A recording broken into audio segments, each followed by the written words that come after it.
Pasensya na po kayo. Kung minsan ay tila hambog ako magsalita at kumilos sa inyong harapan. Kahit sa totoo lang ay wala naman talaga akong maipagmalaki. Sa katunayan, matagal din akong naging alipin ng maling pag-iisip at masamang hangarin. At nasanay sa mga gawaing hindi mabuti. Nawala ang aking paningin, pandinig at pagkaunawa.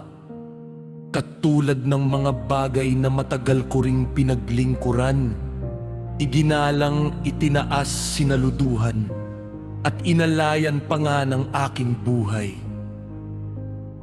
Sa ganoong kalagayan, naging tulad ako ng mga sagisag ng tao na hindi nakakakita, hindi nakakarinig, at hindi nakauunawa.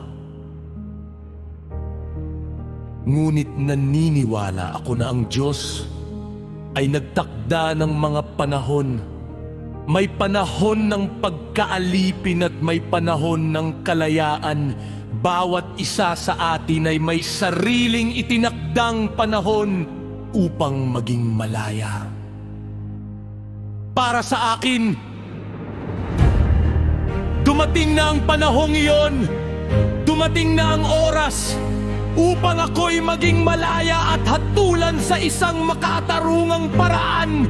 Sa puntong ito ng aking buhay, wala na akong may dadahilan o may pagkakaila pa kung magpapatuloy pa ako sa dati kong mga gawain.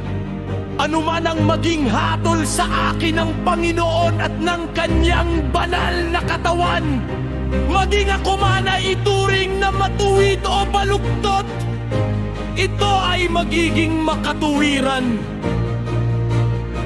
Dahil dito, napakadelikado para sa atin ang maglingkod, matakot o magpuri, ang magtaas, magluwalhati, o ialay ang ating buhay sa watawat ng tao na gawa lamang ng kamay. Ang tanging bandila at tanglaw ng ating tagumpay na nagniningning at kailanman ay hindi magdidilim ay ang ating Panginoong Diyos. Ang pagkatakot sa Kanya ang siyang tumutulong sa atin upang makarinig, makaunawa at makakita ng malinaw. Naway wag na tayong matakot sa tinig na nagsasalita para sa watawat ng tao na nagsasabing ang sino mang tumangging magbigay pugay rito ay dapat kamuhian, na ang ganitong pagkilos ay katumbas ng espiritual na pagpatay. Kaya nga't sinabi na ang sino mang namumuhi sa kanyang kapatid ay isang mamamatay tao at wala sa kanya ang buhay na walang hanggan.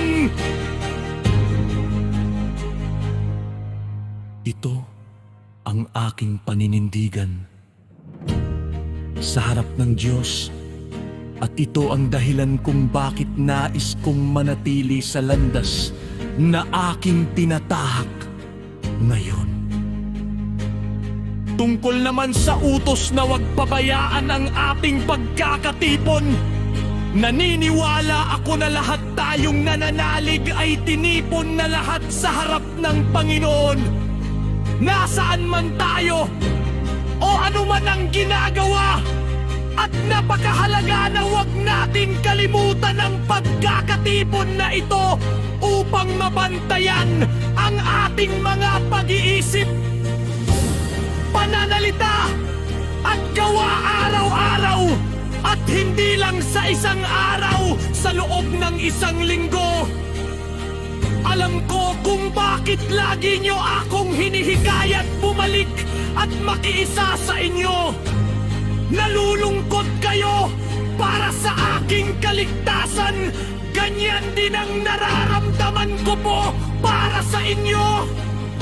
Kaya sinasabi ko na dapat tigilan na nating purihin, itaas, luwalhatiin, at alayan ng ating mga buhay ang masamang bayan at nang watawat nito.